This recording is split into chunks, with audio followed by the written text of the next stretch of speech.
Good evening, ladies and gentlemen. I think we can slowly start. I'd like to welcome you to this evening's debate with Respekt. Let me also welcome everybody who's watching us online. My name is Barbora Chaloupková, and I'm here with Michael Kimmage, our very special guest for today. Michael is an American historian, former State Department diplomat, writer, and author of many books, including the newest one titled Collisions, the Origins of the War in Ukraine and the New Global Instability, which we'll be discussing today. It's absolutely amazing to have you here, Michael. Welcome.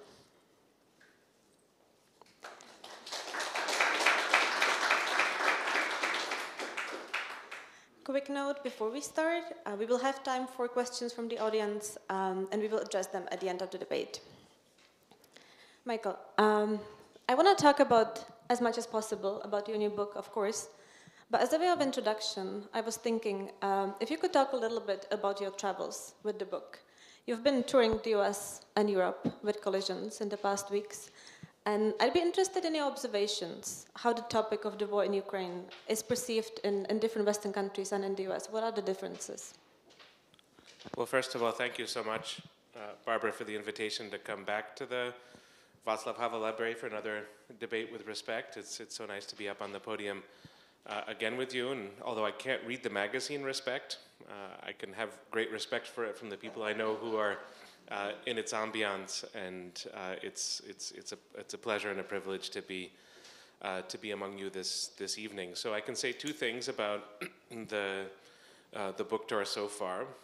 One of them kind of frivolous, and the other maybe a touch more serious. But for some reason, every place I went in the U.S., University of Texas at Austin, Yale and Columbia, roughly a week later exploded with protest about the Middle East. So I don't know what that means about my campus visits. I don't know what it means about the book, but there was some strange phenomenon, including, Barbara, the conversation that you attended at Columbia. About a week later, the campus, which was extremely peaceful and picturesque on that particular day, became something a bit different roughly a week later. You might extrapolate from that the simple point that in the US, the Middle East has sort of taken over the conversation about international affairs, but you know, that's an easy point to make at the present moment, but certainly one that I noticed on the road. I think in Europe, all I would say is this about the book. It made me understand the book better, and it's self-evident when you're over here. I think that there's a very extensive emphasis in the book on the role of the United States.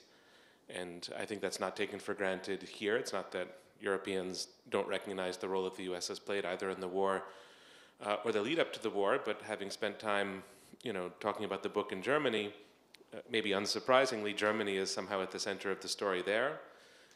And, you know, I'd be very curious to learn more about the Czech Republic and its framing of the sequence of events and the significance of the war. But I'm startled now almost by how much I put the US in the center of the picture. I think that distorts some things, because after all, this is an event in Europe, and its biggest meanings are about Europe. But I also think probably for European audiences, it's interesting, at the very least, to get not only an American perspective, but a perspective that puts the United States so much in the foreground. So happy to say more about that, but that's the major thing that I've noticed. The Czech perspective might come up in the Q&A session. But let us start from the beginning. The key argument of the book is that the war should not be understood as one conflict. There are different dimensions, three collisions. Could you walk us through the argument, and Michael, and explain why it is important to keep these three dimensions in mind?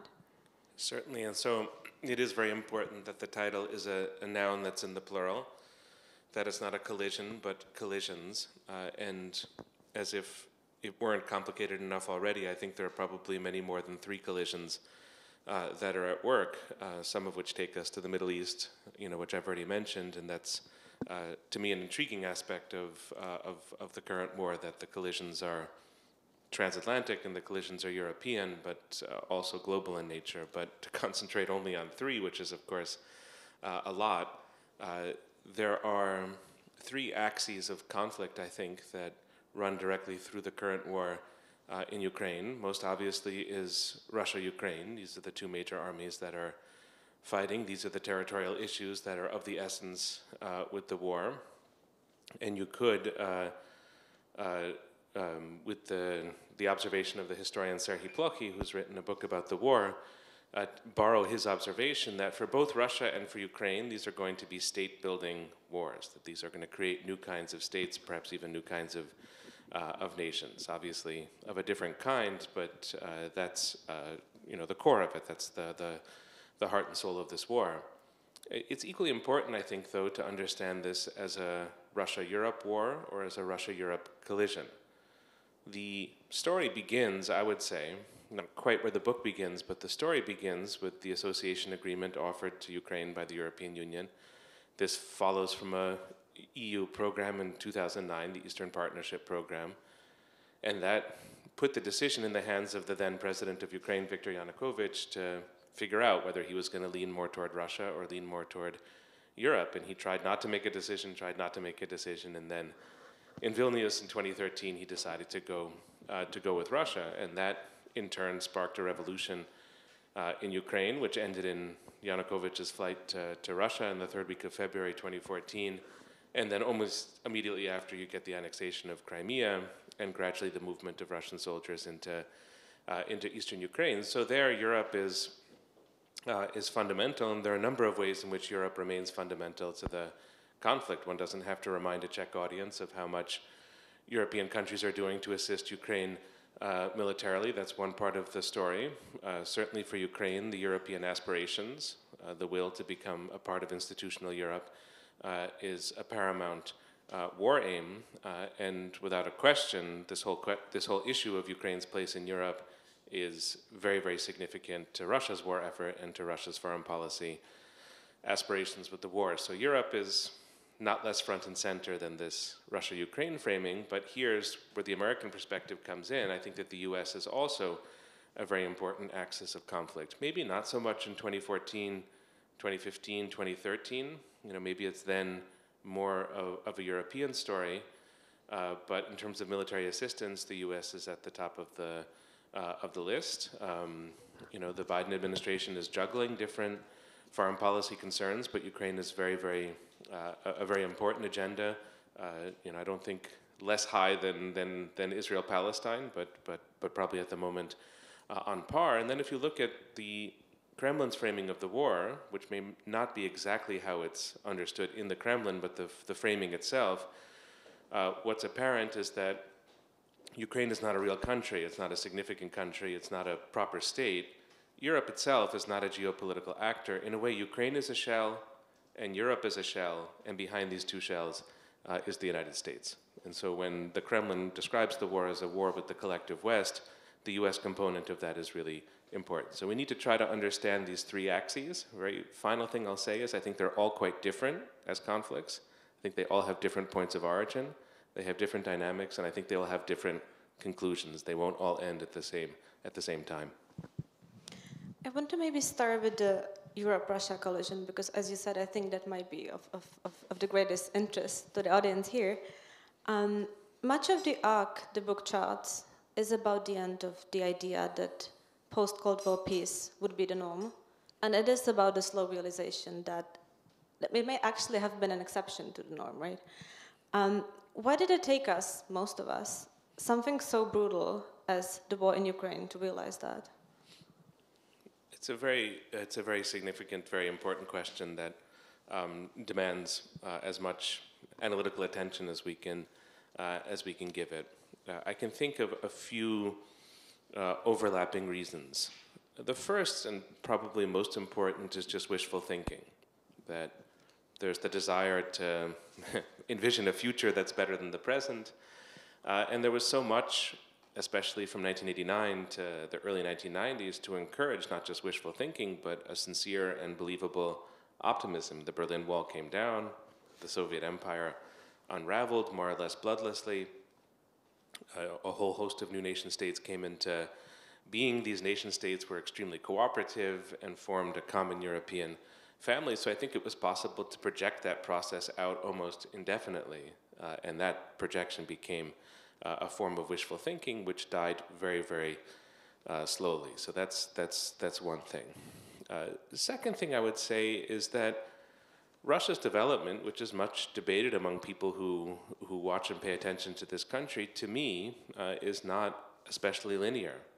You have Boris Yeltsin, who describes himself as a Democrat, who certainly wants to integrate Russia into Europe and makes all kinds of efforts. He comes to the US Congress in 1992 and says Russia is open for business, which was a message that the US Congress received very enthusiastically. You have early Vladimir Putin, 2000 to 2008, who's a Russian modernizer, somebody whose claim is that he's going to stabilize the country.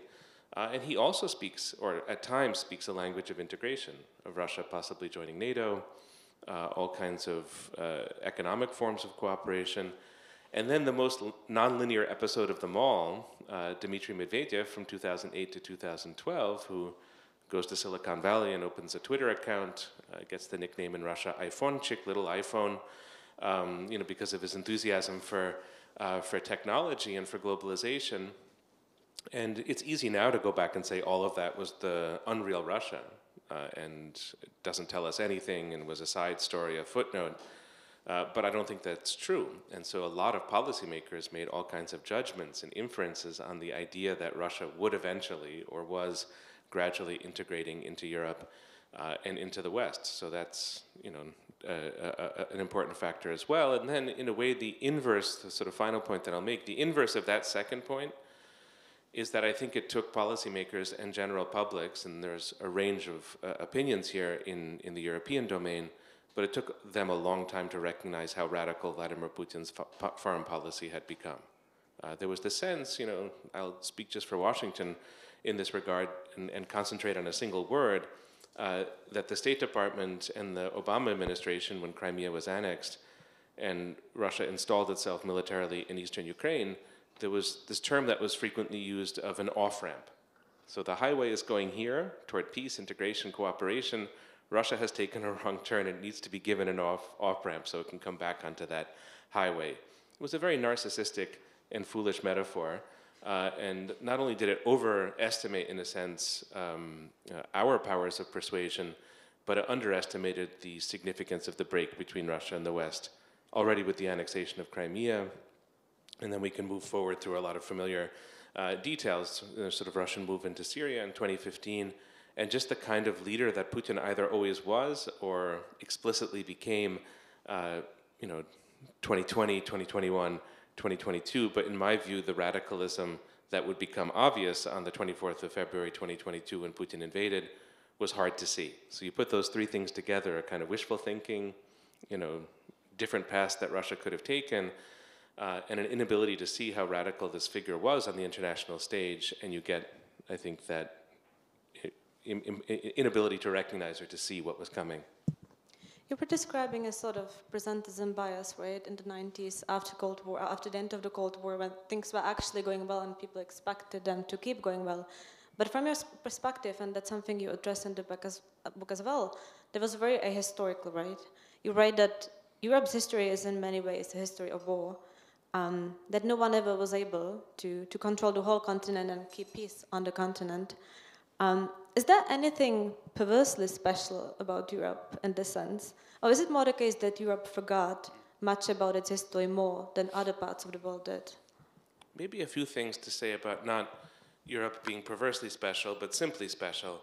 And all the stranger, I think this is something historians in the future are going to struggle to explain, how all of us, I'm speaking sort of transatlantically here, came to associate Europe with peace. And that really was an organic association from the 90s afterwards.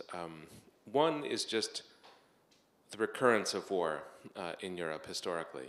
And you can speak of the long 19th century, but even the long 19th century has the Crimean War, Franco-Prussian War, lots of smaller wars in the European space. And then, of course, the 18th century is a century of almost, ceaseless war. 20th century is what we all know the 20th century to have been, impossibly bloody and brutal. And so, there's that. There's just this long shadow of war, all of these different powers that can never seem to coexist peacefully in Europe. And that is the history, and we're ill-served when we forget how important that strain of history is.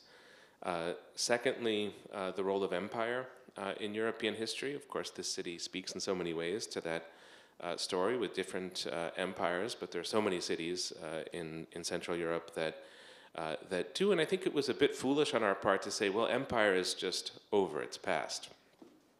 Serhii Plokhy, to speak about him again, has a title of one of his books is The Last Empire, and what he means is the Soviet Union and the Soviet Union's collapse in 1991. And I wouldn't want to be too deterministic here, but empire is also a recurrent pattern in European history, and we shouldn't be too surprised that a lot of what Russia is doing now has an imperial tinge to it or coloration to it, or sort of other ways that we can return ourselves to the subject of empire, but it's there, and it's our job, I would say, to understand why empires were there in the past, what function they served, and why it is that they have a tendency to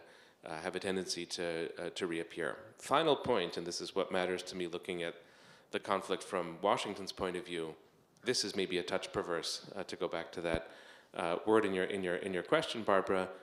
Conflicts in Europe tend to be global conflicts in ways that conflicts in the Western Hemisphere don't tend to be global conflicts. Not all conflicts in the Middle East tend to be. Conflicts in Africa tend not to be global conflicts, and conflicts in Asia maybe have that potential, but it's not like in Europe. Conflict in Europe, when there is military conflict, it radiates outward in ways that just are unique to Europe, whether it's because, Europe is so interconnected, whether because it's a place of such wealth and power in and of itself, but why it is that the two world wars have points of origin in Europe is to me a kind of haunting question. And when I think of this current war, it's also quite global in nature, and again affirming that notion of Europe as a place where conflicts, when there are conflicts, they just project. And I don't know why that's the case, but it's an aspect of the story. Also, Europe is changed by the conflicts, right? And you write in the book that one of the outcomes of this war is sort of rooting of Ukraine in the West, that both Ukraine and the rest of Europe see the mutual relationship as very strong. How does this change both Europe and Ukraine? So it's anybody's guess where the line of contact between Europe and Russia is going to be at the end of this war, or where the line of contact between Ukraine and Russia is going to be at the end of the war. It's my conviction, as much as I can, try to speculate about the future, that neither Ukraine nor Russia is going to win this war. It will be a war that sort of persists, but it's not going to end in the clear-cut victory of one side or the other. But I don't think that means, maybe that sounds gloomy or pessimistic, but I don't think that means that the war is going to prevent Ukraine's journey toward Europe.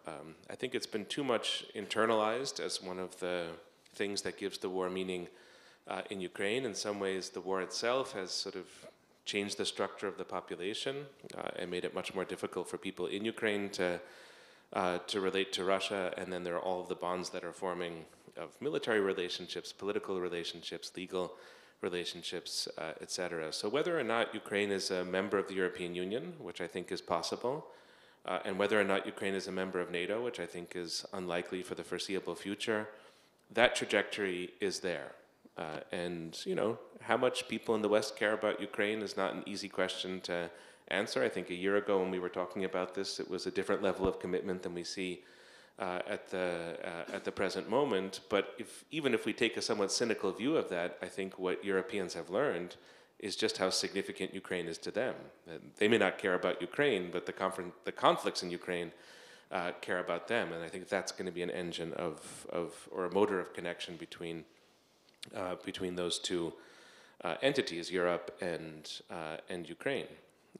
Here I feel it's the sort of second point would be simply very speculative in terms of Europe. I mean, can Europe become a sort of bona fide military force? Going back to 2009 with the European Partnership Program, which offered a form of partnership to Belarus, Ukraine, Moldova, Georgia, Azerbaijan, Armenia.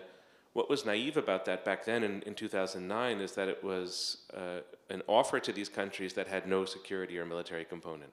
So it's as if the only connection that could be made between these countries in Europe would be one of politics or law, commerce, etc. That's no longer possible. So I think one of the ways that this war is going to change Europe is that that sort of thinking is going to become a bit more inevitable. What does it mean in power political terms? What does it mean in military terms to offer a form of partnership, let's say at the moment, to a country like Georgia?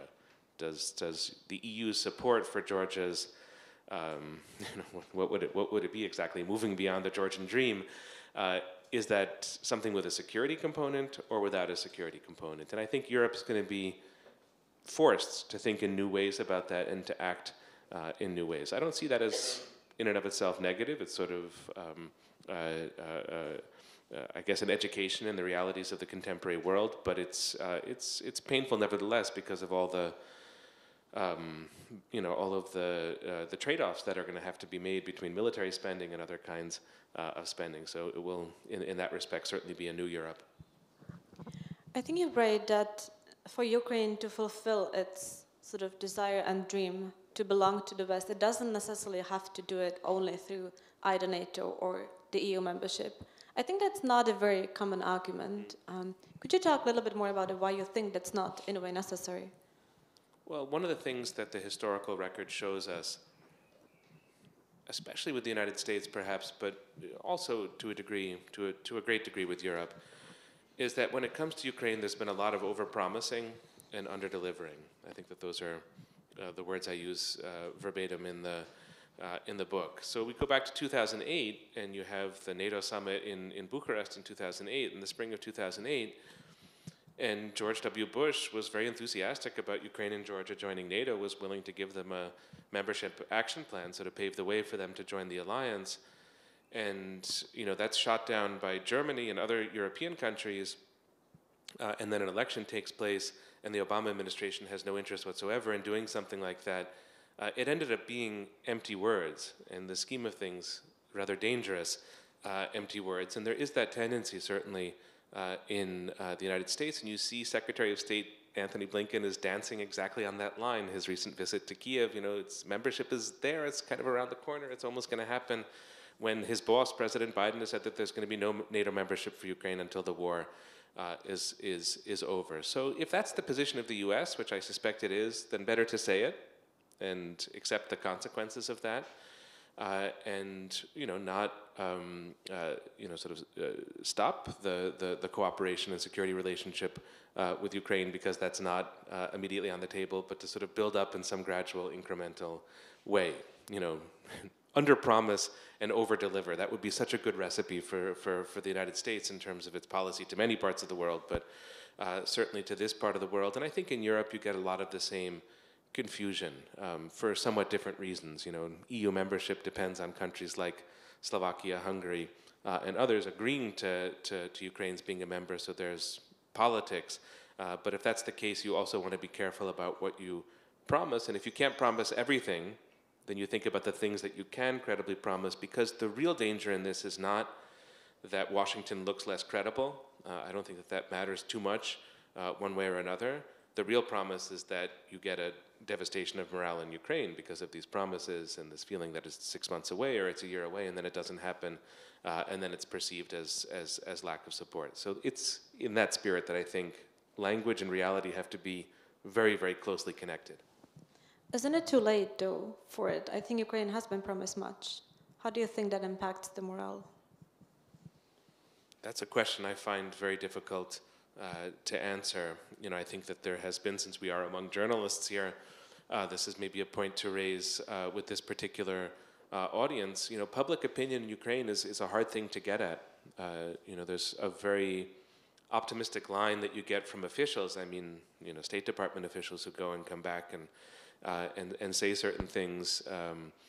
There's a lot of great reporting on the war itself. There's a lot of great reporting on the high politics of the war, but how people feel, sort of smaller communities, different regions, different social classes, because as in Russia, in Ukraine, it's the people from the lower social classes that are fighting the war. What kind of resentment that breeds, what kind of frustrations there may be with President Zelensky, frustrations with the West. I really don't know. I think there has to be a sense of gratitude for the degree of support, because it is extraordinary. But the change from last year when we were sitting here a year ago in terms of the war is that it's now a war. I think it was this way that last year, but it's more visibly this way now. It's a war without end. You know, you can't, there's no horizon. There's no point, vanishing point in the future where you can say it's going to be over, and that has to be maybe much harder for morale in Ukraine than perceived, you know, changes in Western opinion. But Western opinion has to be, you know, sort of cognizant of that. It's the issue of morale is going to be certainly the key issue of 2024. So it's exactly where our focus should be. One more question on the institutions, because both the EU and NATO were, in a way, formed as a response to the Second World War and its aftermath. And that was a very different world than the world of today in many ways. Do you think the institutions are capable of addressing challenges of 21st century? Not that we would have anything better, right? But are they maybe, in a way, outdated in their capacity to address it? I hope they're capable. I'll just be as sincere as possible, not to smooth over some of the challenge that I see in exactly this regard. Having looked at the history of NATO a bit for this project, although the book begins in 2008, long before or long after NATO had been created, there is one detail that leaps out to me, just as an observer of the historical story. And I think it may be distorted and may underestimate how difficult everything was in the late 1940s and early 1950s. But there is a big structural difference between NATO then and NATO now. And the difference is that Western Europe, when NATO was created, was at peace. You know, NATO is solidified in 1949. So there's not an ongoing war apart from the Cold War, which was not a hot war in Europe. And there was an Iron Curtain, so it was unambiguous, you know, sort of who is in, who is out, although Germany was a big ambiguity because Germany was both in and out. The city of Berlin was in and out at the same time. But still, you know, a discrete number of countries basically bordered by the Iron Curtain on the one hand and then the Mediterranean Sea and the Atlantic Ocean on the other, none of which is at war, and all of which have very long histories of sort of state and statehood and nationhood. It's easier than what NATO has to deal with now. I don't think any of us, if we can imagine designing NATO in a test tube, would have designed the NATO that we now have. And what I mean is not that NATO exists in the Czech Republic or that it exists in Eastern and Central Europe, but what do we have? We have the 3 Baltic republics in NATO, and Belarus is not. We have this little island of Kaliningrad that's there tucked behind NATO territory, behind Poland and Lithuania, and that, if you think back to an early Cold War perspective, is just so strange. We have Moldova, where there's a Russian military presence. There are also European aspirations there, something of a divided population, and that's a non-NATO country. We have the Balkans, where some countries are in and some countries are not. And you know, if you would try to explain this to a Martian who would come, why? You know, like why Croatia but not Serbia? You know, why? You know, sort of North Macedonia but not Kosovo. So you have, you know, all of that. And it just means that NATO is, you know, first of all, on the front line now since 2022 or since 2014 of a major war, which it wasn't before. And also it's this kind of jagged, broken line, which is just a lot harder in military terms to defend. So I think NATO is up to the task, but the key thing is to recognize the magnitude of the task. And if we keep going back as NATO will, the 75th summit of NATO is going to take place in Washington in a few weeks, and there's going to be a lot of celebratory rhetoric and, you know, how great we are and how great NATO is. And that's fine, that's what a summit is for. But don't forget, in some ways, the new challenges that NATO has taken on and how serious the responsibilities are in the face of those challenges. Let me ask more abstractly how the sort of new and strengthening relationship between Ukraine and Europe is changing both of these actors. Because one of the most beautiful passages of the book is when you write about Europe being more an idea than a piece of land. And because of that, it can't be sort of endlessly debated, endlessly revised. How do you think Ukraine is revising and changing the idea of what Europe is? That's a very serious question, which takes us back to the Maidan Revolution, which is sometimes called the Revolution of Dignity, and sometimes called the the Euromaidan.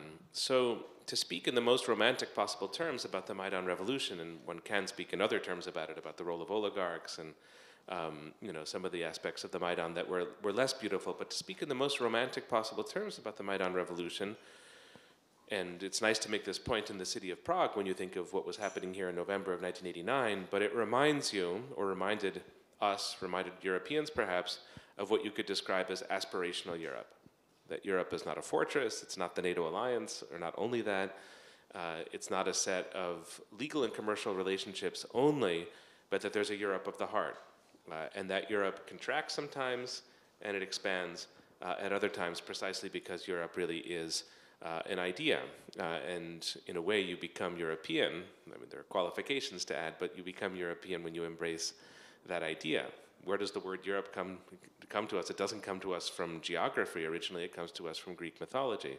So it's a literary idea at the very beginning, and that's what it remains. And so if one can put to the side all of the bloodshed and all of the horror of the last 2.5 years, and all of the terribleness of this war, what you can also see is that this aspirational Europe is very much alive and is somehow growing.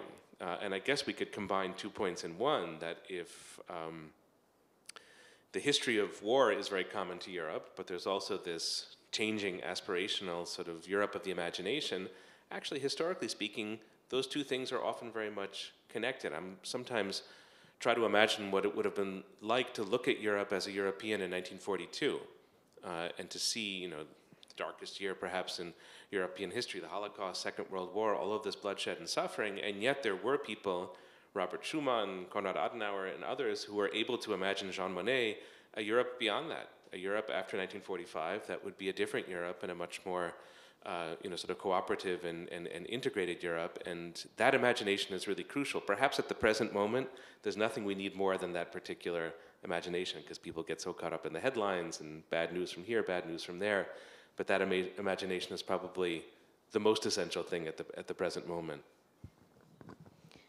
How do you think Ukrainian nationalism, which is an important part of the story, right? It's a war that is about a fight of an independent nation for its right to existence and self-determination.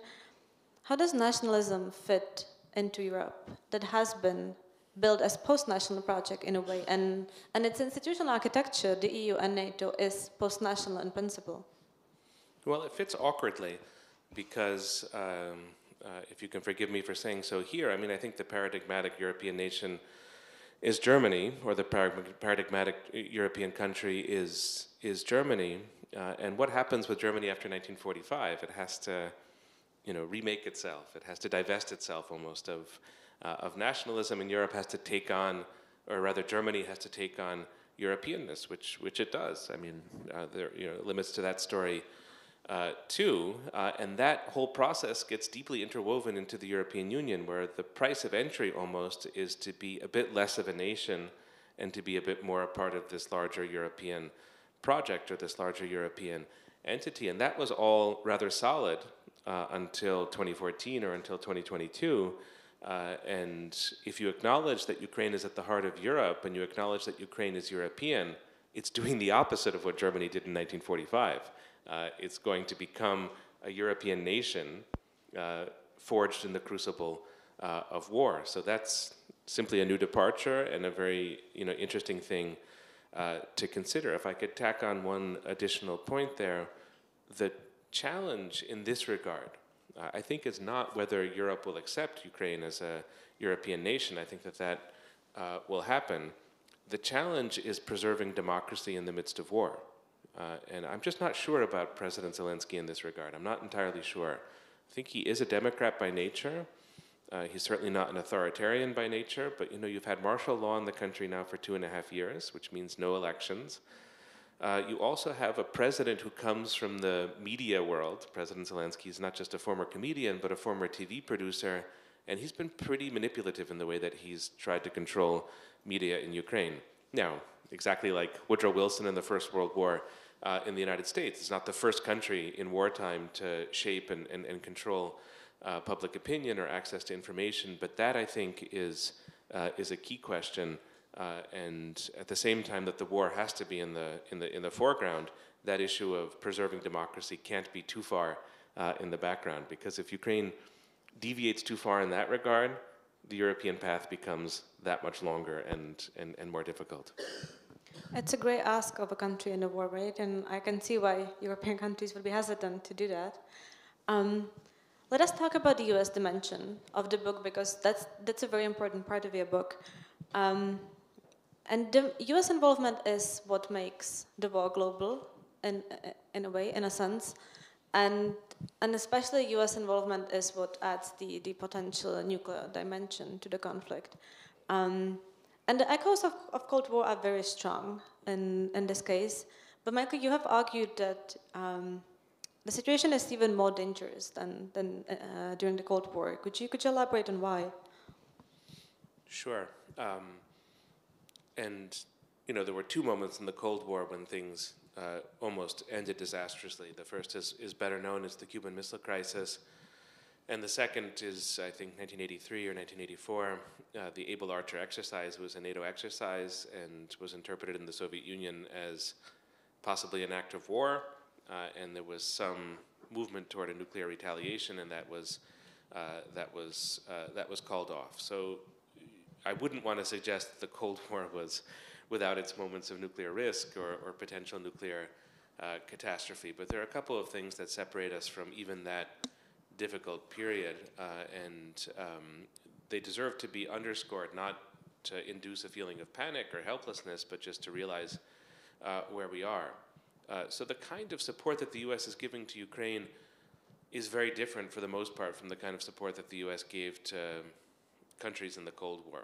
And maybe you've seen the film Charlie Wilson's War. There's a good book about that, an amusing film about the US support for the Mujahideen of Afghanistan in the 1980s, and the US is going to Egypt to buy weapons there, to pretend that they're not American weapons, and it's getting donkeys to deliver these weapons into Afghanistan. All of this huge effort to show that the US wasn't involved in the war, which the Soviet Union, of course, knew that it was, but still that effort was made. The pretense was there. No such pretense when it comes to Ukraine. You have very open comments from US officials about the kind of support that's being given, and given very directly. When you think of the Russian casualties, how many hundreds of thousands of deaths and casualties, this is a major war, and that kind of direct military assistance is just a huge step for a country like the United States to take. So you have that, a much more fluid, dynamic, and direct conflict. That's not taking us quite yet to nuclear, but that's there as a matter of context. You also have now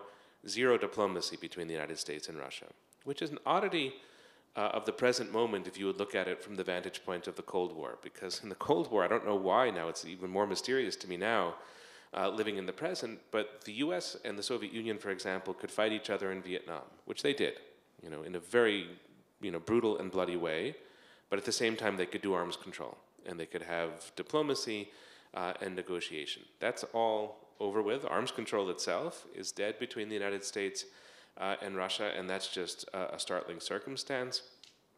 In addition, you have a kind of nuclear rhetoric from Moscow that you never heard during the Cold War, about tactical nuclear weapons being an option in Ukraine.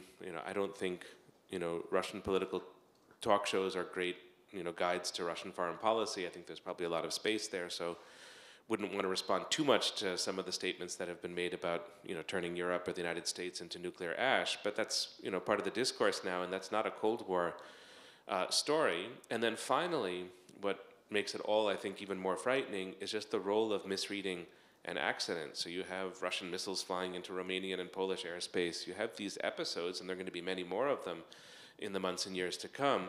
And all of that carries with it a kind of risk that if you don't have diplomacy, if you don't have these kinds of things that can minimize that, we just live in a very dangerous moment. So I do think, I wouldn't want to over-dramatize this, that there's quite a lot of awareness of this in Moscow and in Washington, and I'm relieved that you have, as director of the CIA, somebody who's a former ambassador to Russia, William Burns, who's an even-headed person who has lots of interlocutors in Russia. So it's not as if there are no channels of communication, but they are very few. And so somehow we've bid farewell to the Cold War in a very big way in this regard. I think Cold War is interesting not just as a sort of point of comparison, but also as I think it shapes imagination, Cold War, both in the US and in Russia. Because the Russia-US relationship was in many ways sort of formed by and in the Cold War. To what extent do you think the sort of mental patterns from Cold War still influence how both Russia and the US perceive each other? Well, the comedy of these two countries at the present moment, I mean, comedy is not easy to find, but if there is comedy, it's in this. They're both quite a bit less powerful than they were during the Cold War. The United States is not the sort of dominant power that it was economically or militarily in the 1950s and 1960s. And, you know, as people are fond of pointing out in Washington, the Russian economy is roughly the size of Italy's economy, and Russia is a global power, but not one that has the global reach of the Soviet Union, nor does it have the resource of communist parties and communism, the magic of revolution that the Soviet Union used to make itself powerful in the world. So one theory I have about these two countries is one reason that they're sort of going back into these Cold War patterns of thought is that there's something a little bit reassuring about it. It's sort of like when we ruled the world, the two of us were the very dominant powers. It's you know, sort of striking to me in some ways how, and this I think is probably quite a good thing, how Russia and the United States are not fighting each other all over the world as they did during the Cold War. It was definitely felt in Washington and in Moscow, if the other side is there, we've got to be there too. So if they're in Angola, we've got to be in Angola. And if they're in El Salvador, we have to be in El Salvador. And very punishingly for the US, if they're in Vietnam, we've also got to be in Vietnam. So in that sense, I think that there's less of a Cold War mentality, but yes, I think it sort of plays a role in the sense of power and stature that the two countries have. For whatever reason, maybe this is different in Russia, but I suspect it isn't, there's a lot less fear than there was in the Cold War, which is odd if what I said before is true, that it's actually more dangerous in terms of potential nuclear conflict, and yet there seems to be a lot less fear. I don't think that, I mean, in the US now, people don't think too much about the war in Ukraine in general, but I know of nobody who wakes up now and says, I fear, you know, nuclear war or some kind of direct confrontation. So the mental maps are still there, the mental patterns are still there, but the global dimension is a lot more diffuse, and the fear is less. There's less fear in the public. Certainly in the 1950s in the United States, you have a lot of, you know, very supercharged fear of the other, and that's smaller now. What implications for policymaking, though, does using this, in a way, outdated frame of reference, Cold War frame of reference, have? Because Russia is not a Soviet Union. The United States is a very different United States than it was during the Cold War. But perceiving each other through the Cold War lens leads, I would assume, to misunderstanding of the other side. I'm not sure. I think that the answer to the war lies in the Cold War. I'll just lay it out for you as I see it. So I think the answer to the question is there in the historical record, and it's really in the historical record of the Cold War. If what I said is true, that the war is not going to be really resolved, that there's not going to be an end to it, that it's going to last for a very long time, and neither side is going to win, that could easily be proven wrong in the next couple of months. But that's, you know, that's the judgment that I'll go with. I think that I'll speak again only for the U.S., but probably a lot of this might apply in Europe as well. If that's the case, that it's a long conflict, then I think the notion of containment, which is the core U.S. strategy in the Cold War, makes a lot of sense. You know, containment is not about getting your enemy to a position of unconditional surrender. Containment is not about rattling the other side so that it goes in a nuclear direction. And containment is not appeasement. It's not about doing nothing. It's about finding a line and trying to hold it. And so I think that itself makes quite a lot of sense as a U.S. strategy. And I think you can pull a lot from the Cold War in that regard. You know, defense of West Berlin is a sort of interesting example in some ways, and just, you know, the way in which, you know, NATO, I've complained about how complicated NATO has become, but important to remember that NATO really worked. It did deter the Soviet Union. There was no crossover war from the Soviet Union into a NATO member state during the Cold War. So there's a lot to learn from that as well. But I'll add one other point that goes back a little bit to what I was saying a moment ago about diplomacy. What you see with the Cold War is that it begins in anarchy. So Cold War is, nobody knows what it is. In the late 1940s, there are no rules It's extremely confusing. You know, both sides, the US and the Soviet Union, are really struggling to figure out how to fight this new kind of conflict. And then when the Soviet Union gets nuclear weapons, 1949, 1950, the Cold War becomes even more confusing and complicated. And then you have these proxy wars that are fought all across the globe, and you know, communist China, Korean War, and that's really a period of global anarchy. But the Soviet Union and the US were able to find rules of engagement.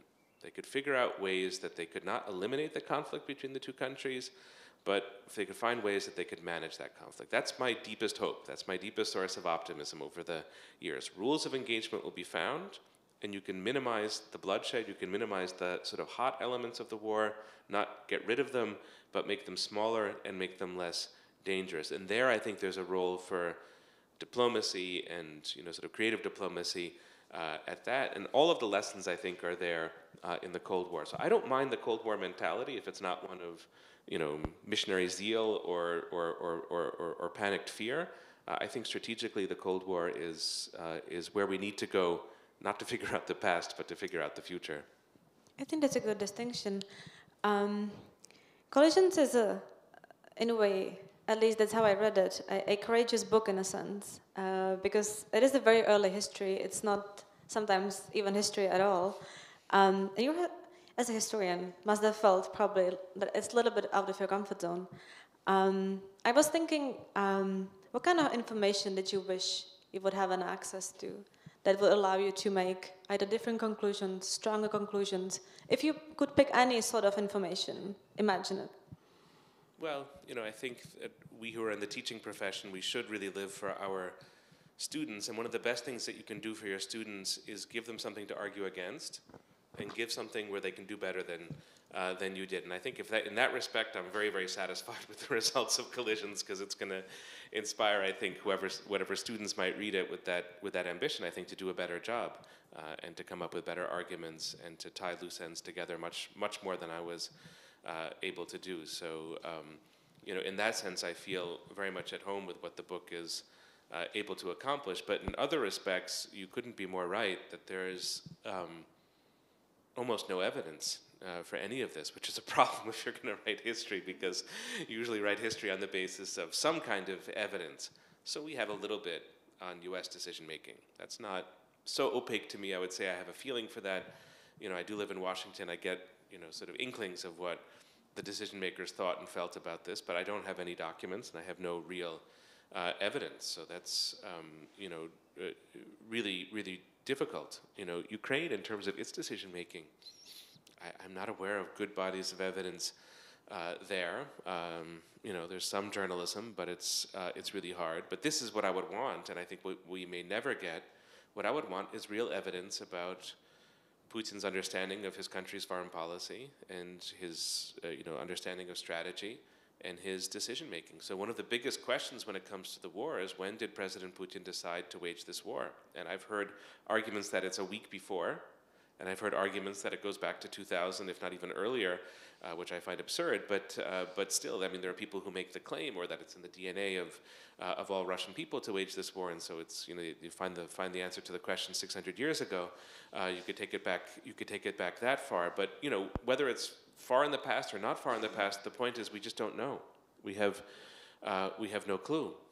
And so here we are, you know, sort of talking about these really important issues about who's doing what, when, what the motivations are, and you really can't come up with great diplomatic or strategic solutions if you don't know the motivations, or it helps, certainly, and we're just in the dark. And so I will confess that this book is probably half a work of fiction, and, you know, half is, you know, maybe some mixture of journalism and proper history, but the whole chapter that deals with the question of when and how Putin made the decision to wage the war, it's all fictionalized, because you also can't just leave it blank. I mean, it's not the book that you would want to read. You know, you have to write some other book in that case, and so we're going to struggle with that, I suspect, for a long time. And even if there would be, I know that some of my sort of historian friends dream of this, that there would be a defector from the Kremlin and would come and say, this is what it all was and this is what it all meant. I wonder. You know, you would have to then make all the judgments about how honest and accurate that might be. I think any work of historical analysis basically has to contend with one big question, and that is, sort of adjudicating the balance between the big forces, the structures on one side, and on the other side, the human, like individual decisions, people. Where did you, like, in the case of this war, where do you see the balance between those two ends of the spectrum? Yeah. So the big structures I could articulate in the following way, which is two intersecting dilemmas that are really deep in the history of the last 300-400 years. And the intersecting dilemmas are as follows, and these are the structural patterns, I think, from which we can begin to understand this war. That Europe, as we've already discussed, doesn't know where it ends. It's nice to put this in the context of the Eurovision Song Contest, where you have Azerbaijan is a part of this Europe, and Israel and countries in a way far afield. But it's Azerbaijan, but it's definitely not Iran, and it's Israel, but it's definitely not Tunisia. So it's already very sort of intriguing about how far Europe can go or how far it doesn't go. But especially, not to be too lighthearted about it, where it concerns Central Europe and Eastern Europe, this is a very difficult question on the European side. I mentioned a moment ago the country of Belarus. I mean, in a way, if we all affirm, as many of us do, that Ukraine is a place that is now in the heart of Europe, then why not Belarus? I mean, what's the difference, really? I mean, that, yes, there are cultural and historical geographic differences, but hard to say. And of course, you have the Belarusian government in exile in Vilnius that's very much waiting to make Belarus a European country. So it's not as if this is a decided matter. And if Belarus is going to be Europe, then why not Russia? What's the difference there? I mean, why would you really draw such a big distinction? And we could now say, since the door has closed between Russia and the West, that it was never a possibility, but that's definitely not how the US and Europe looked at this matter for much of the 90s and thereafter. There was definitely the sense that Russia was a country within and inside of Europe. So this is a dilemma in a way, that you don't know where Europe ends, but what makes the dilemma supercharged is that Russia doesn't know where it ends, or doesn't wish to know where it ends. There are billboards now in Moscow that say that Russia has no borders, as a kind of official message of the Russian government. And if you look at the Russian constitution, in which 4 oblasts of Ukraine, Zaporizhia, Kherson, Donetsk, and Luhansk, are officially Russia, even though not all of them are under the control of the Russian military. Certainly, we know from the beginning of the war that Kiev was supposed to be a part of, sort of Russia, broadly construed. Belarus is definitely a part of Russia in sort of security terms, but not legally, not officially. Where does Russia end? And if you can't figure out where one place ends and the other place begins from both sides, it's very likely that you're going to have conflict. So I think that when you think through that dilemma, you get some sense structurally of why we're not accidentally where we are. And you could go back in the Second World War, First World War, earlier conflicts, and actually see how important the territory of Ukraine is to broader European geopolitical conflicts. But I also feel a little bit worried about very structural readings of this.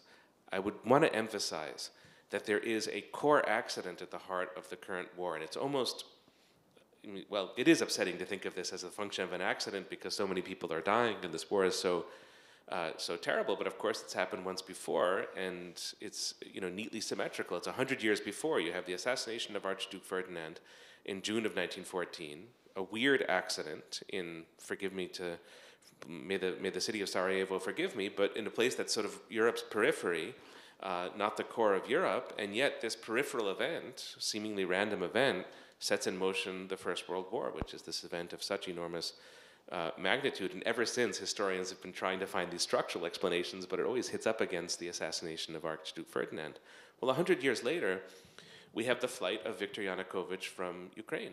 In a way, Russia, Europe, and the US had a plan for Ukraine, and so did Ukraine in February of 2014, and they agreed on the plan, and it was not something that fell apart. And 10 years earlier, 2004, the Orange Revolution, Russia, Europe, and the US also figured it out peacefully. The plan in February 2014 was that Yanukovych would stay in power until December, and there would be an election in Ukraine, and Yanukovych would lose, and he would be able to leave power, something else would begin, and presumably there wouldn't have been war. Now, there were lots of reasons why that would have been difficult to get to, but still, Yanukovych runs away.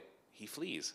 And then all of this stuff begins to happen, to me, in a rather contingent, chaotic, anarchic, sort of the moment way, and there's our non-structural push. So you do have the structural factors, of course, but accident and contingency is very, you can just feel it in this conflict, and we need to qualify sometimes our very structural readings with a recognition of that. I think there is like strong structural reading of the war in Ukraine, and then you have the very personalistic accounts of psyche of Putin, right? Sure. But he's not the only interesting individual in this story. Like, your book has a great chapter. You mentioned Dimitri Medvedev, the one-time Russian president.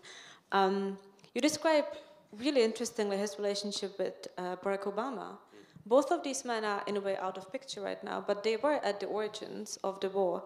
The way Obama described Medvedev is, he said he was young, trim, clothed in hip European tailored suits. He smelled more than Putin. He was boyish in demeanor. He was the great modernizer of Russia. He was supposed to be the great modernizer of Russia. And today, Medvedev's comments on the war in Ukraine, I think, are, even by Russian standards, one of the most outlandish ones. What happened to Dimitri Medvedev and people like him? Well, that's a hard question it's a hard question to answer. He's an especially mysterious figure. I'll give you the real answer to your question, and then take us back to the Medvedev who you could invent, and who I think was invented between 2008 and 2012. I mean, Medvedev is, like many people in Putin's orbit, he's pretty much a mediocrity.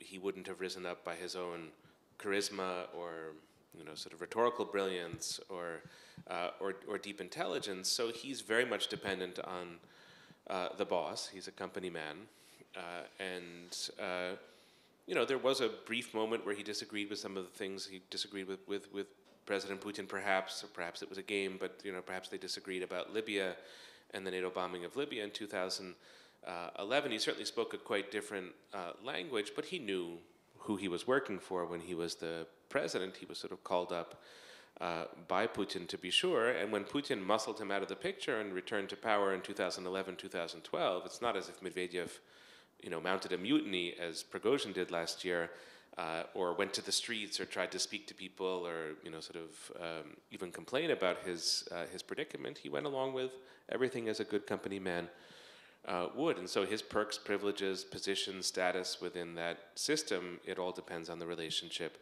to Putin. You could say in the language of communism that he sort of overfulfills the plan now in terms of his language and rhetoric, and there's the speculation that he's an alcoholic and he sort of tweets when he's drunk, which would be a possible explanation, but it is, he's sort of gone as far in the direction of supporting the war as one could, but it's not really inconsistent with the pattern. If you have to show the boss in a way how loyal you are at the present moment, that's certainly what he's doing. But why was it in 2008 and 2012 that you could imagine otherwise? Well, first of all, you couldn't see the future. That's part of it.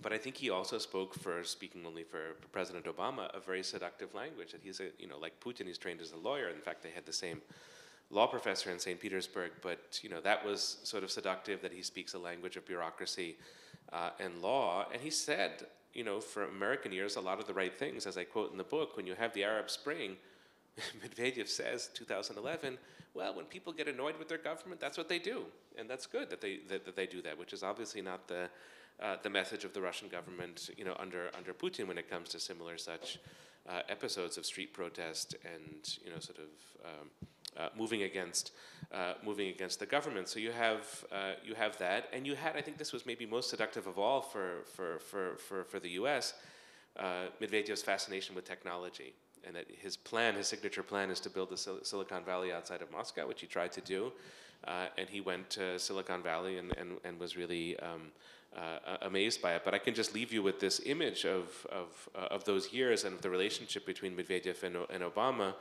because I was startled to see it when I went back to look at it for this book. There's a famous meeting between Medvedev and Obama. I think it's 2010 or 2011, called the Hamburger Summit at a hamburger restaurant that no longer exists, Ray's Hellburger in Arlington, Virginia. And you see these photographs of the two kind of young guys with their shirt sleeves rolled up, and they're eating hamburgers. There are all these, sort of condiment bottles on the table, and it looks like they're in an American diner, sort of eye to eye, two good friends. But behind them, and I don't know why this was there in the hamburger restaurant, but behind them is a poster for the film The Cabinet of Dr. Caligari, which is a 1920s Weimar era horror film. So that to me is the kind of omen that they were sharing hamburgers, but there was something something on the horizon that was going to be different. Last question before we open it to the audience. But when I think of Medvedev and people like him, I ask the question also partially because I think about the question, and it's a speculative question, I know, but to what extent Russian elites really do believe what they're saying today about the West, about NATO, about the EU? And I think it's important also because if you go back to the Soviet Union and you said, like, Medvedev, he's not over-promising, overdoing the plan. But when you go back to the Soviet Union, so the sort of dissonance between what was said and what was believed was at some point so wide that it was basically made the whole regime untenable. And I don't know if this is something where we might be heading in Russia, or if the people truly do believe that. That distance is definitely there. You could see it at the beginning of the war with those televised episodes where people from the government had to sort of show their support for the war, and you could kind of see how they were going through the motions. There's definitely a language that you have to speak now in Russian officialdom when it comes to the war, when it comes to politics. There are attitudes that have to be held, and that's held, I think, as a matter of etiquette, almost it has ritualistic elements to it, and that, of course, is somewhat reminiscent of the Soviet Union, but I would also emphasize the differences.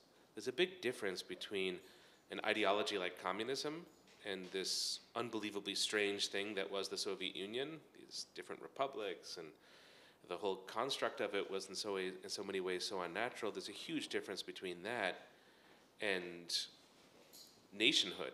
And what happens in 1991, it happens in this country, earlier it happens across the former Soviet Union, is that you have all of these new nations, but that also happens in Russia. And in a way, the Russia that you get in 1991 is the most Russian Russia you've ever had. It's territorially much smaller, but there are far fewer non-Russians under Moscow's control. So it becomes much more of a nation after 1991. And so that language of nationalism, or that language of nationhood, especially in wartime, yes, is constructed, and there's an official element, and of course it's criminalized. You can't speak against the war if you're in Russia. That's a criminal offense, and people have been persecuted for that. But there is, I think, a sincere language of nationhood. The way I would characterize it, I can't say for Russian elites. I think there's a gradation, a kind of spectrum. Some are true believers. It didn't seem to help Mr. Patrushev, who was just demoted, who's one of the truest of the true believers, but that is neither here nor there. There's a gradation, I think, within, obviously Foreign Minister Lavrov doesn't believe 3/4 of what he says, and I think he thinks this is a foolish war, and he's kind of miserable. You can kind of see it in his body language and his face, but he's an ornament to the regime. He doesn't particularly matter in terms of policy making. But the population, I think, divides between people who have a very sort of sincere wartime nationalism and those who are anti-war. And those are probably a minority who are really truly anti-war, but anti-war in the sense of not wanting to lose. And that, I think, is not a Soviet position, and it's not a manipulated position, and it's not a forced position. It's actually something that probably comes from the bottom up of society, in which the Kremlin is then able to channel. And of course, Putin's skill as a politician is to take things that are happening spontaneously and then to make them political. It's not just that everything is invented in the Kremlin. That's really the wrong model. And the war has recalibrated that in many, many ways. And so far, on the Russian side, is sort of working in a way that I think, compared to the Soviet war in Afghanistan, which is just a disaster in terms of morale, and nobody knows what they're fighting for, and creates all these internal problems and difficulties. That's definitely not the setup we have circa 2024. We'll take the questions from the audience. Please raise your hand and you'll get a microphone. If there are too many questions, we can take two at once, but let's start there. Hello. I would like to follow up on the structural distinction and the human level, because you have talked a lot about, let's say, the longer term structural collisions, let's say, of the path that, let's say, the West and Russia was on. Now, war or conflict is also, even almost by definition, a failure of deterrence. And maybe looking at this from a more direct or shorter term perspective, do you think Putin or Kremlin or the Russian regime was in fact deterrable, even in the moment when already the plans were set, for example, where cooperative relationship was long gone? Was it still possible to avoid the war in, let's say, the winter of 2021, 2022? Thank you. Great, thanks for the question. I wouldn't be an academic if I didn't say that I've just written an essay on this topic, which I commend to all of you, sort of free and in the public domain, about the failure of deterrence. So it's very much on my mind, and really a question I want to get to the bottom of. I can give a very simple answer to your, really precise question, which is I think by 2021, 2022, it's way too late, and there's absolutely no way that Russia could have been deterred. The U.S. tried with sanctions, or the threat of sanctions, that failed miserably. Where there's an interesting either miscommunication or misunderstanding or just episode is that you have CIA Director Burns, who goes to Moscow, I think, in early December of 2021, and he lays out the things that the U.S. is going to do if Russia invades.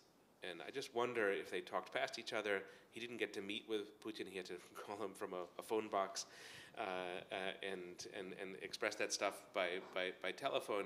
So I wonder there if there wasn't maybe some deterrent possibility if he had been a bit more forthright, or if Putin had listened to what he was saying. But I think in a way that's a very small hypothetical. I think it was way too late. And I'll just briefly say why I think that's the case. I think deterrence of this war, it might have, if you had been thinking along the lines of really deterring Russia in 2011, 2012, then it might have worked, and that would have meant comprehensively building up Ukraine's military in ways that would really, the Air Force, the military, the Navy.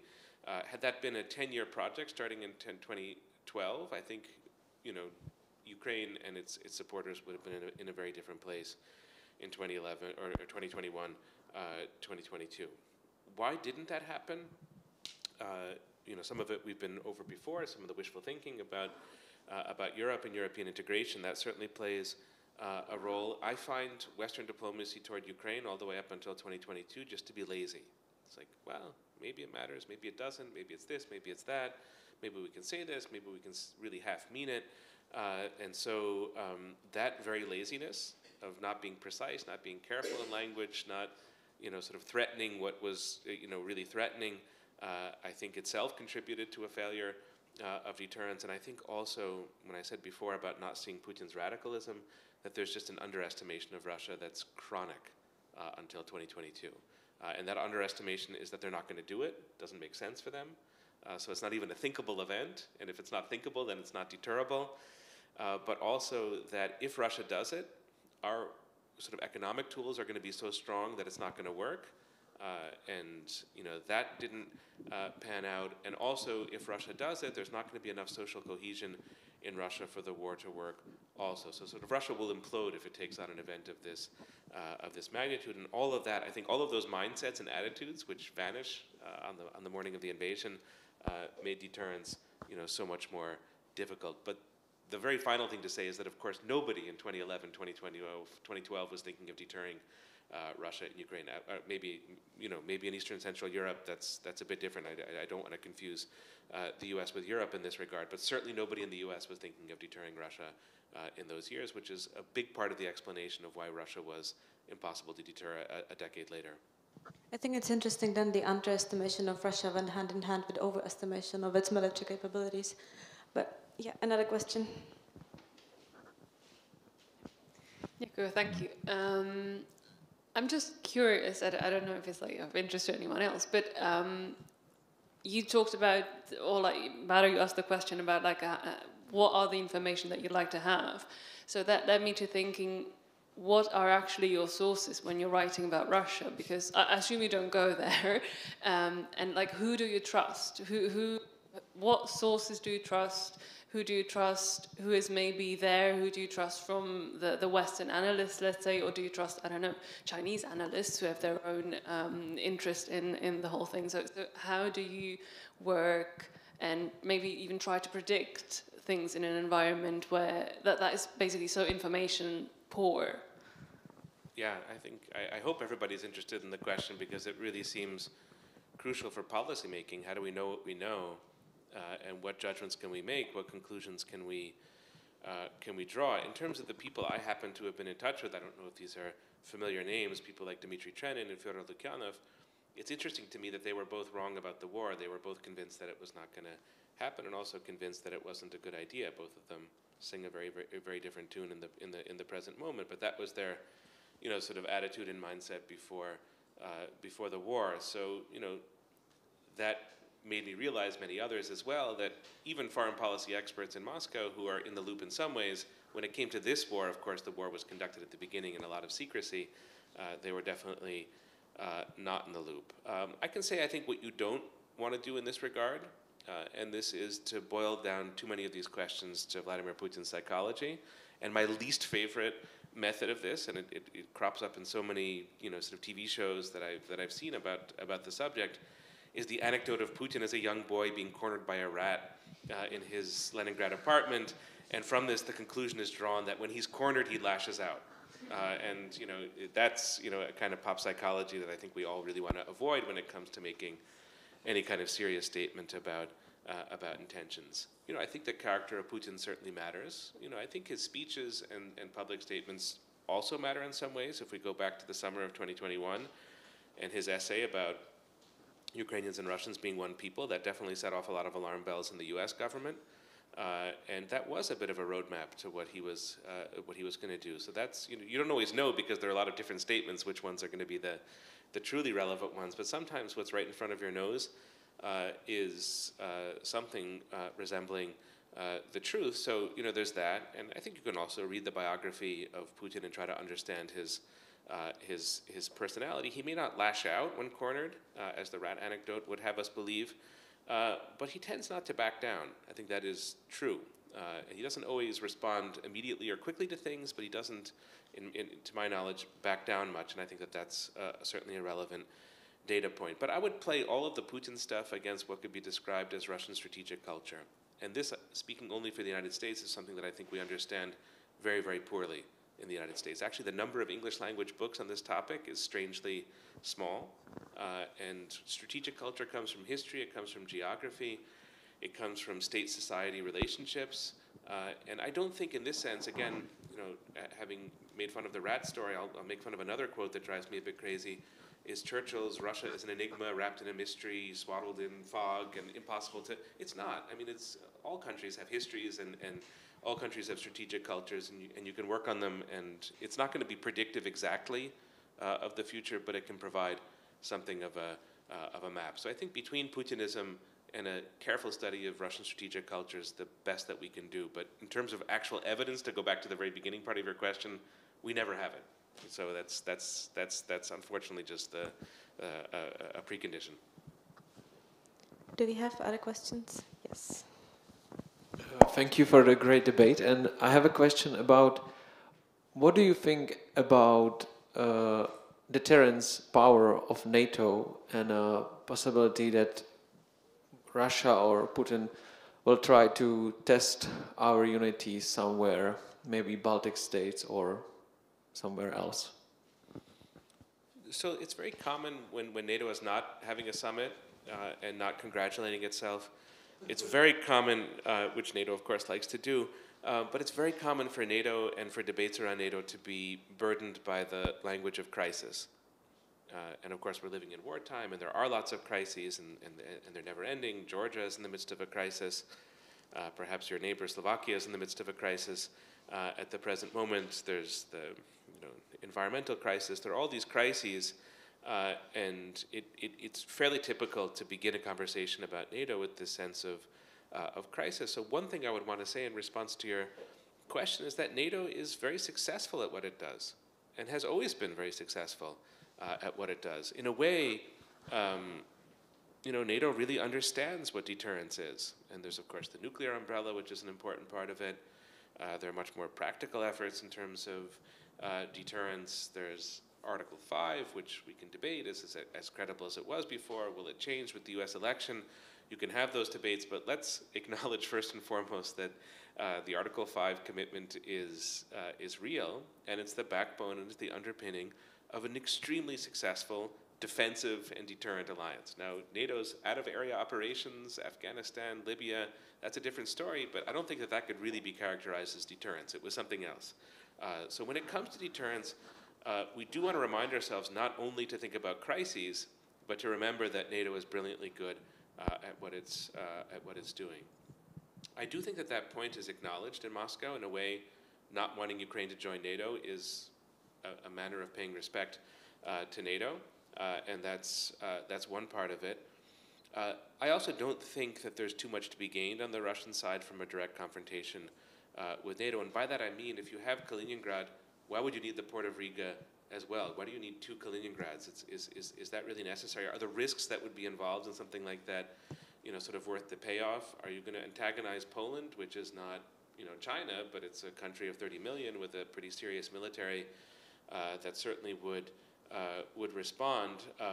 Do you really want to risk that degree of escalation with the United States, whether it's a President Trump or a President Biden who's in office? I'm very skeptical that those risks would be undertaken. I think there are other ways that Russia will try to challenge and to provide difficulties for NATO, but I think in a way what Russia needs is not what Russia itself can create. What Russia needs is internal problems within NATO countries, big fissures, big disagreements, sort of big confusions, and if that could be augmented and NATO can be made less effective or less credible, that's probably as much as is achievable. Unless Russia were to win the war very quickly, take over all the territory of Ukraine, and then in some sort of state of hubris start to think very differently about things. But we're pretty far from that outcome at the moment. I think we will have time for one last question, if there is one. Yes. Thank you for your analysis. I've really enjoyed this. I was struck by your characterization of wishful thinking as why we missed Putin's sort of character.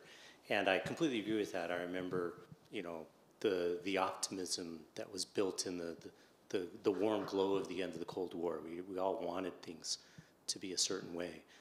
But America, in addition to wishful thinking, also the other common characteristic of American foreign policy is paranoid pessimism. And we sort of careen back and forth between those two. And so this is probably not fair to ask a historian, but looking today, what would you identify as something that's either wishful thinking or paranoid pessimism in our views? Well, as Barbara has already pointed out, I've written a book without evidence, so as a historian, I can jump in and take on any question, past, present, or future, without. That was not my point. without embarrassment. So it's a really good question about the present moment, because in terms of the willingness to write a book like this without the right really sort of sources and text, my sense of urgency comes from wanting to learn from the historical record, whatever it is that we can learn. So if that's the frame for the book, then what really matters is what do we take and emphasize in the present and think about in terms of the in the future. So maybe wishful thinking, I'll start there so that I can end with a small attack on paranoid pessimism, and then that puts us hopefully in the spirit of pragmatic optimism at the end of the conversation. Wishful thinking. I think in the U.S. case, since you were asking about American foreign policy, the obsession with technology and the obsession with technology as something that improves or necessarily improves. You could look here. We have evidence here. We do have evidence from the war itself that a lot of the Western-trained Ukrainian units have performed more poorly than Ukrainian-trained Ukrainian units. And a lot of the promises that American military leaders made to the Ukrainian military on the eve of the counteroffensive last summer really concern technology. We have all these technological capacities that we're going to provide, and that's going to be a huge difference in the war. And that just is writ large, I think, a general problem with American foreign policy. The sense that technology is the answer, or that it's going to give us these big advantages, or it's going to make people sort of more democratic, more sort of peaceful, more cooperative. I don't. When it comes to the internet, I don't think that's the mood of the moment, but it certainly was 10 years ago. But it can come back because it's somehow in the American DNA to be excited and optimistic about technology. So there's one place where I would want to be careful about wishful thinking. And in some ways, when it comes to geopolitics, whether it's Europe or Africa at the moment, the Middle East and Asia, there's not an overabundance of wishful thinking. So maybe I'll just leave it at the point about technology. Now, paranoid pessimism, I think, for the U.S. crystallizes around China, and it manifests itself in a few ways. One is a very crude lumping together of North Korea, Iran, Russia, and China, sometimes referred to as the axis of the aggrieved, or the different people have different words for the axis of whatever they are, a little bit reminiscent of the axis of evil that was made famous during the global war on terrorism. I think that this just takes a lot of nuance out of things. Sort of going back to me, like the really ugly chapters of the Cold War of defining certain things in absolutely in the category of worry, with a certain amount of demonization that also comes with that. And there we would be well served by just looking carefully at what are the differences among these countries. Are they the same? Are they different? They're clearly in many ways quite different, and not building the paranoid pessimistic narrative before it's really true. So that's one thing to say. I mean, Taiwan is not a matter of paranoid pessimism. That would be glib, because that's a serious foreign policy issue, and that there are many good reasons why there's huge concern about that. But I often feel it gets posed in a way that's melodramatic, as if this is around the corner, as if this is truly what China wishes to do, and I'm simply not convinced. So there I think I would want to be a bit more reserved. And then finally, since this is the news of the last couple of days with President Putin's visit to Beijing, maybe just a word or two about the Russia-China relationship, which is probably a good occasion for paranoid pessimism from a Western point of view, because they command a lot of resources and it's a close relationship, and they have big ambitions. The famous quote from Xi Jinping that we're seeing changes of a kind that we haven't seen for 100 years, and you, Russia, and we, China, are sort of the driving force behind these changes. There is that, and there are lots of things that China has done to enable Russia to fight its war in Ukraine. But I also think that there are lots of ways in which Beijing is very concerned and worried about this war. It happens to get in the way of its major project, the Belt and Road Initiative, which is supposed to go to Southern Europe and Eastern Mediterranean, Port of Piraeus and Greece, and here you now have a massive sprawling war in the midst of that. I think that the war itself, going back to the title of the book, creates too much instability for China. And you got a little bit of that even in the Xi Jinping-Putin conversations of the last couple of days. It's China frames the war as a question of stability. He blames the West for being at fault, but he frames it as a matter of stability, which is a very different framing from what you get in the Kremlin. So for the U.S., going back to the U.S. and that sort of paranoid pessimism, if we are paranoidly pessimistic about only that, about China's role in the war, we may miss some of the ways in which China can bring a quicker end to the war, or be a factor in moderating the war. And actually, if you look at President Zelensky, he's very capable of, he wants to have the phone call with Xi Jinping, and he wants to have a relationship.